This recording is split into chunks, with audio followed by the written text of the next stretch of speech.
Competitive Yu-Gi-Oh! Had a pretty good run when it comes to the price of decks after the release of the 25th anniversary rarity collection, but with the recent price explosion of cards in the Sinful Spoils engine, Snake Eye cards, as well as the almost necessary meta staple that is SP Little Knight, Yu-Gi-Oh! Duelists could be looking to play the game competitively without breaking the bank and thinking that there aren't that many options. Well, look no further, duelists, because in this video, I'll be giving you 3 solid competitive options that can fully top a Yu-Gi-Oh! Tournament like a regional qualifier and get you your invitation to nationals for $100 or less. Each deck listed will not only be a solid pick in my opinion, but the full main and extra deck will be under one Benjamin.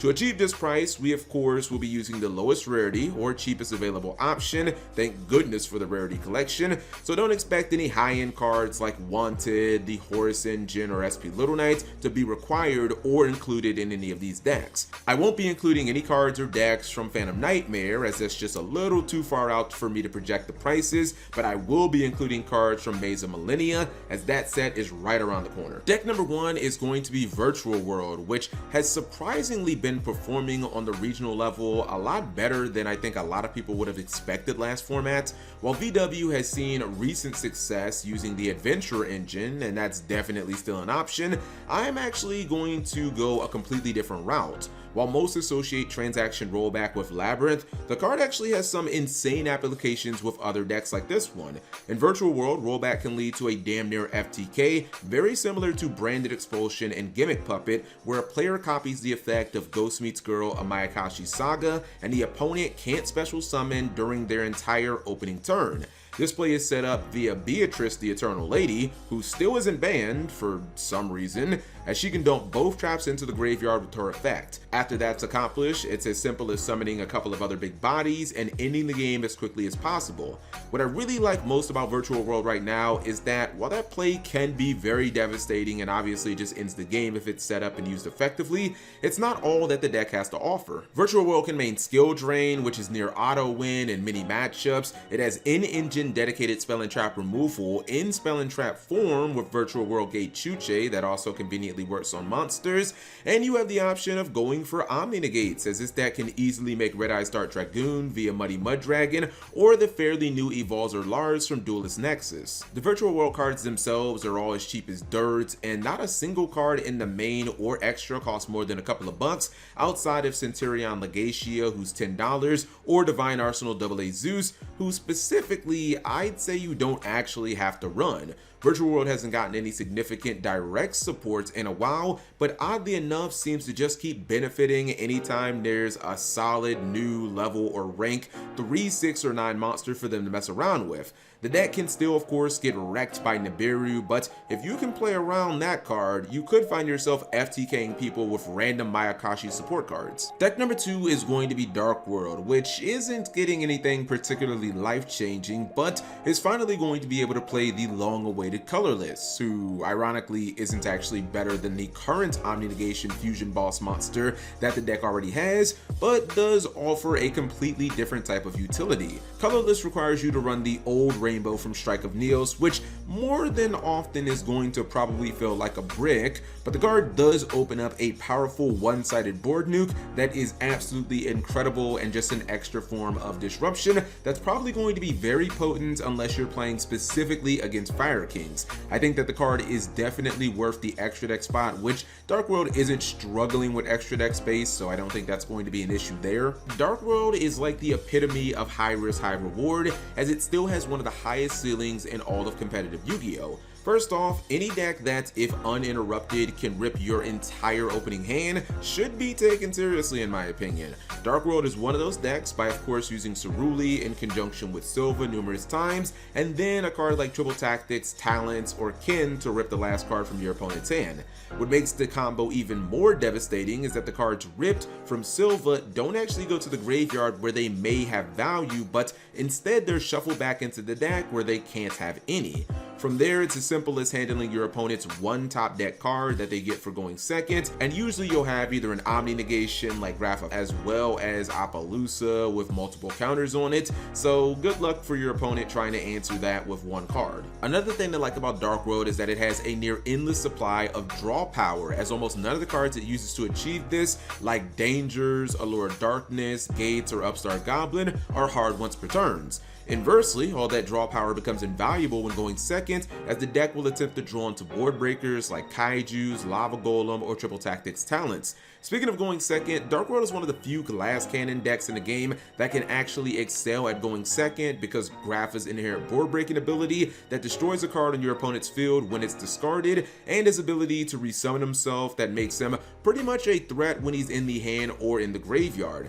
Pair that with Radion, who is superb for going second and can easily be discarded when you're going first, and you pretty much have a high-end explosive combo deck that can hand loop when opening or decently break boards when forced to go second.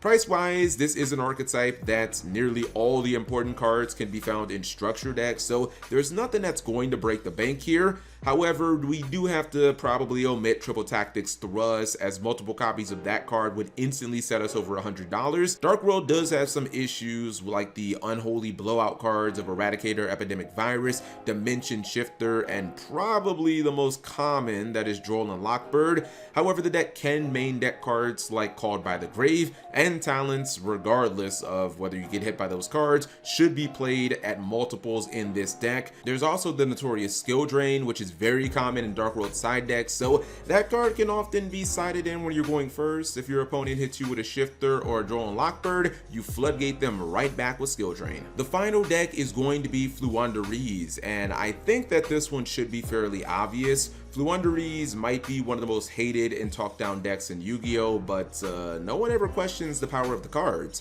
Let's not forget, this is the same little deck that did win a YCS championship like 5 months ago. Floowandereeze, in my opinion, is in a very nice position right now and moving forward, and a lot of it can be boiled down to two simple words: Dimension Shifter. In my opinion, undoubtedly the single most powerful hand trap in the entire TCG currently. Shifter doesn't just smash meta decks like Fire Kings and Snake Eyes into little pieces, but it also helps all your little birds and other Floowandereeze cards always get banished so that you can recycle them.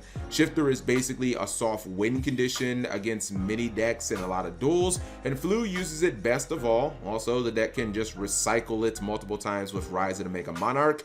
Shifter also covers and nullifies the best anti-Floowandereeze hand trap in the game, that's Droll and Lockbird, which cannot be used while Dimension Shifter's effect is in play. My eyes tell me that Floowandereeze just seems like it's in a really good position, and once again is probably going to be the competitive deck that counters most of the popular aspects of the format, as well as some of its top decks. For instance, note how Hita the Fire Charmer is absolutely everywhere right now. People are using her to summon back Rescue Waves, Fire King, and Snake Eye monsters, in addition to the ever popular Ash Blossom and Joy Springs. Well, Floowandereeze doesn't have any fire monsters, so that card can never be good against you. Another example, and I know I said that I wouldn't really talk about Phantom Nightmare in this video, but this is a little bit of projecting. Promethean Princess looks like she's going to be meta-defining in about a month or two. Well, Floowandereeze just laughs at her because her graveyard effect only triggers when you special summon a monster, which this deck obviously never does. This is the same scenario and is also applicable for Fire King Sanctuary. That card can't be used against Floowandereeze, and I think that Stree is just going to be absolutely amazing. I mean, the card is much maligned as a member of the Floowandereeze gang, but yeah, the graveyard reliance of this format for the Sinful Spoils cards and Fire Kings, I think that Stree is just going to shine, banishing those Karunixes and those Sinful Spoil cards so your opponent doesn't get the bonus effects of them. I just purchased the high rarity Floowandereeze core for $40, and obviously if you were looking at the lowest price, you could probably get one for $25 to $30 at the highest, which would actually open up the door for you to probably squeeze in a copy of Triple Tactics Thrust so that you could search that rage-inducing Harpy's Featherstorm for those turn skips if your opponent were to try to hand trap you. I just think that Flu is in such a great position right now. And of course, with Flu, you really don't even have to take the extra deck into consideration. It's basically just free because you don't really use any of your extra deck cards. So you can just invest that into the main deck. But those are just my thoughts and picks, and you can feel free to leave yours in the comment section below. Or if you got some crazy spice, some crazy decks that you're working on, you can leave that in the comment section below. We all love playing this game, but obviously you don't always want to spend a ton of money. I think I'm going to revisit this and probably make another video similar to this after Phantom Nightmare is released, or at least when we know like the full spoiler of the set, because I don't want to make you know, a video and include Phantom Nightmare and then some of the card prices like drastically change, or some of the stuff in the set, like, you know, the Magic Spectre cards, they're all like secret or something like that, and it's like, oh well, maybe it's not actually a budget deck anymore. So definitely as we get closer to that, you know, you guys will look out for that. But yeah, thank you guys for watching as always.